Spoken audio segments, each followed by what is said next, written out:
বিএনপির তরফ থেকে আমাদের ভারপ্রাপ্ত চেয়ারম্যান তারেক রহমান এবং নেতৃবৃন্দ আপনাদেরকে সবসময় বলে আসছেন যে আমরা নির্বাচনের জন্য সম্পূর্ণ প্রস্তুত। যদি নির্বাচনের জন্য প্রস্তুতি না হতো তাহলে আমাদের সকল প্রার্থী মনোনয়ন দেওয়া সম্পন্ন হতো না। আমরা তো সব মনোনয়ন দিয়ে দিয়েছে, কাজে ইনশাল্লাহ আমরা নির্বাচন করব এবং এও আমরা দোয়া করি, আল্লাহর কাছে চাই যে আমাদের নেত্রীও আমাদের সঙ্গে থাকেন।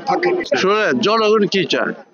আজকে তো ইয়াতে দেখছেন কি বলে যেন প্রথম আলোর যে কি বলে সার্ভে হয়েছে, সেখানে জরিপ হয়েছে, সেখানেও দেখেছেন মানুষ চায় না আওয়ামী লীগ এইভাবে আসুক। ওরা তো এখনো ক্ষমা চায় না, চাইছে ক্ষমা? তাইলে যদি ক্ষমা চাইতো তখন না বলতেন যে দেন না কেন। কাজে ক্ষমা চাক, জনগণ দেখ, আসলে আপত্তি কি? আমরা ভয় পাই না।